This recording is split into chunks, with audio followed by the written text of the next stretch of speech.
ካሌብ ለትሁት እውነቱን ነግሯታል። ዳኒ የካሌብን አባት 4 ሚሊዮን ብር ጠይቆታል። ቲና ቤቱን በስሙ እንዲያዞርላት ካሌብ አሁን ከሌላ ሴት ጋር ሆቴል ሲገባ ታየ ብላ እንዲያዝንላት ትነግረዋለች። የካሌብ አባትም በጣም ይስቃል። እውነት ልጅ ይሄን ካደረገ የማደርገውን እኔ ያውቃለሁ ይላታል።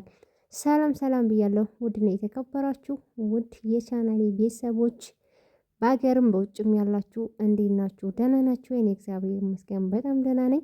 የግፈኛዋ ሚስትና የሰራተኛዋ ፍጥጫ ትሁት ቀጣዩን ክፍል እንሆ እዤላችሁ መጥቻለሁ። በቅድሚያ ግን ለዚህ ቻናል አዲስ ከሆናችሁ ቤተሰብ በመሆን የደውል ምልክቷን በመጫን መቀላቀል ትችላላችሁ። ቪዲዮውን በላይክ ጀምሮ ቀጥታ ወደ ቪዲዮ እንሄዳለን። ቀደም እንግዲህ መግቢያ ላይ እንደነገርኳችሁ ባለፈው ክፍል ላይ የካሌብ አባት እንግዲህ ካሌብን እንዲያምን የተደረገውን በካሌብ በትሁት ላይ እንዲሁም በራሱ ላይ ያደረገችውን ግፍ ቢነግረውም ካሌብ ወደ ኋላ ሸርተት ማለቱን አላቆመም ነበር። አባትየው ታዲያ በብልሃት ይህንን ማየትና ማረጋገጥ ከፈለግ ራሱን ቀይሮ ፈለቀች ሆኖ እንዲመጣ ያደርገዋል።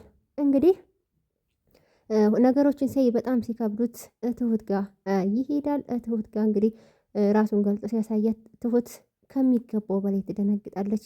ማመን አቅቷት እየተደነባበረች ትሁት ምንም ነገር እንዳትይ፣ ምንም ነገር እንዳትናገሪ፣ በቃ ያየሁትን ነገር ማመን እያቃተኝ ነው፣ እየነገራችሁኝ እንኳን ማመን አቃተኝ።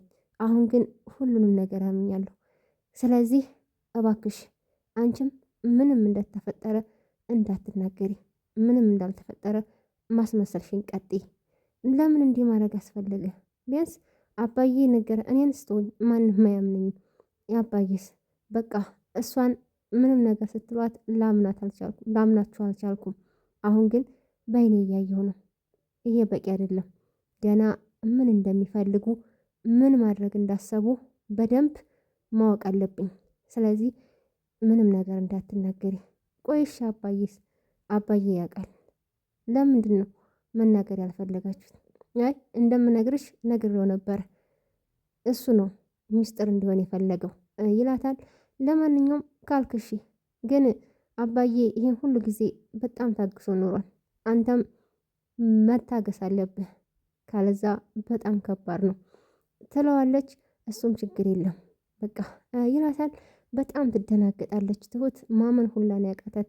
ካሌብ እንግዲህ ወይዘሮ ፈለቀችን ሆኖ ዳኒና የቲናን ቅሌት ባይኑ እየተመለከተ በጣም እየተበሳጨ እጅግ አጸያፍ ነገር ሲያደርጉ ካጠገባቸው ብድግ ብሎ ሲሄዱ እንግዲህ ዳኒ ደግሞ በጣም ተጠራጣሪ ነው። ቆይ ለምንድን ነው ሄደችው ብሎ ይጠይቃታል። እሷም እንዴ ሄዳ እዛ መቀመጥ ፈልገ ይሆናል ትለዋለች። ከዛ እንግዲህ ዳኒን ካሌብና አባትየው ውጭ ላይ ይገናኛሉ። ቆይ በጣም ይከብዳል፣ በተለይ የሴት ልብስ ለብሼ እዛ መቀመጤ፣ እያንዳንዱን ነገር የሚያደርጉትን ሳይ አናታቸውን ብለህ ጣላቸው ይለኛል። ልጄ ወደ ኋላ መመለስ አያስፈልግም፣ መንሸራተት የለብህም። ይህን ያየሁት ይበቃል ካልክ ነገሩን መቋጨት ትችላለህ። አይበቃም ካልክ ደግሞ መጠቀቅ አለብህ ይለዋል የካሌብ አባት። እሱም ገናማ ብዙ ነገር ምን እንዳስቡ እነሱ ገንዘብ ብቻ አይመስለኝም ፍላጎታቸው፣ በጣም ብዙ እቅድ አላቸው ይለዋል። ከዛ እንግዲህ ካሌብም እንግዲህ ወይዘሮ ፈለቀችን ሆኖ ቁጭ ብሎ ሳሎን እያለ ዳኒ ብቻውን ይመጣና አባዬ አንድ ነገር ላስቸግር ፈልጌ ነበረ። ምንድን ነው የኔ ልጅ?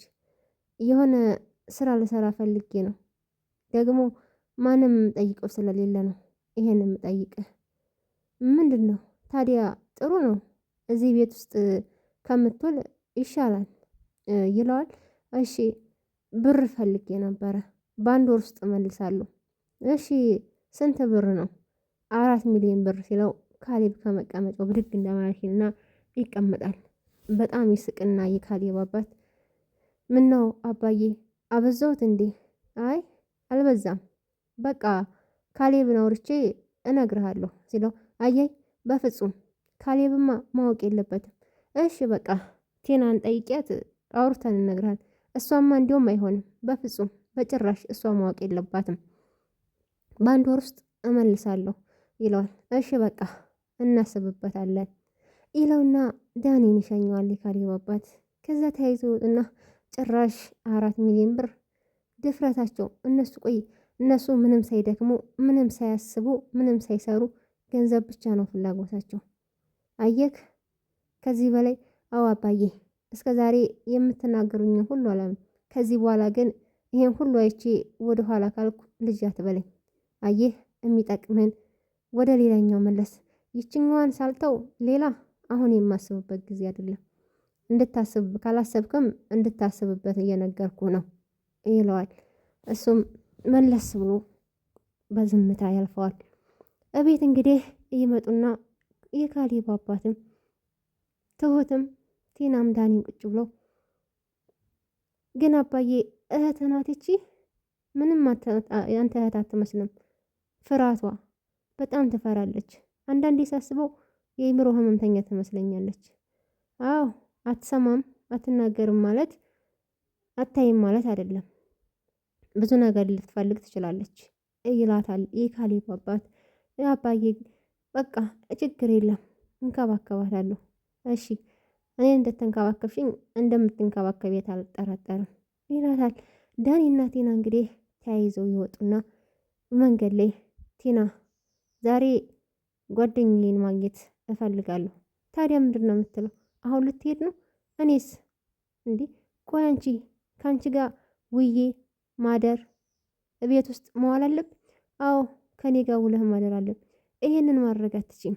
ይሄ ፍቅር ከሆነ ፍቅር እንዳይመስልሽ ስልክ ነው 24 ሰዓት ከአንቺ ጋር አብሮሽ የሚኖረው። እሱም ደግሞ ቻርጀር ይዘጋል። ቆይ ጓደኞችን ካላገኘው አንዳንዴ ካልወጣው እንዴት ነው የምኖረው? በቃ ተይው፣ እንደውም ብር እንዳለሽ ፈልገሽ ነው አይደል ብሎ ጥሏት ሊሄድ ሲል አይደለም በቃ እሺ አሁን አስተላልፍልሃለሁ ትለዋለች። ዳኒ ባንድ ፊት እንግዲህ ይግጣታል። ቲና የውሸት ሰነድ የካሌብ አባት አዘጋጅቶ ሊፈርምላት ከካሌብ ጋር ተነጋግሮ ወስኗል። ይህን እንዴት አሰብኩ ሲለው እንዴት አላሰብም? ስለዚህ ከዚህ ቤት እሷ ያለ አንድ ነገር ነው መውጣት ያለባት፣ ቅጣቷን ማግኘት አለባት ይላል። እንደዛ ካሰብክ እኔ እሱ ያለውን ያዘጋጀውን ሰነድ እንሰጣትና ይዛኔ ምን እንደምትል እንሰማለን ይላል። ካሌብ እንግዲህ እንደዛ ወይዘሮ ፈለቀችን መስሎ እመኝታ ቤቱ ገብቶ ሲተኛ ትሁትና ቲናና ዳኒ ሲገቡ አልጋው ላይ ያዩታል። ትሁትን ጮክ ብላ ተጣራና ቆይች ሴትዮ እዚህ ምን ልሰራ ነው? ያስወጭልኝ ብዬሻለሁ ትላታለች። ትሁትም እንግዲህ ትገባና ታስወጣታለች። ቆይ ግን የራስ መኝታ ቤት የራስ አልጋ መሆኑን ሲያውቅ ምን ይሉ ይሆን ትላለች። የዛኔ አብረን የምናይ ይሆናል። አሁን ግን ሳያቸው ግደላቸው፣ አናታቸውን በላቸው እያለኝ ነው። አባዬ እኔና አባዬ ያንን ሁሉ ጊዜ ያየን አልፈናል። ቆይ አንቺ ፊትሽን ሁሉ ነገር ሲያደርግ ሳቂ ነበር? አዎ ታዲያ እንዴት? ታዲያ እኔ ማን ይሰማኛል? ማንም የሚያምነኝ እንደሌለ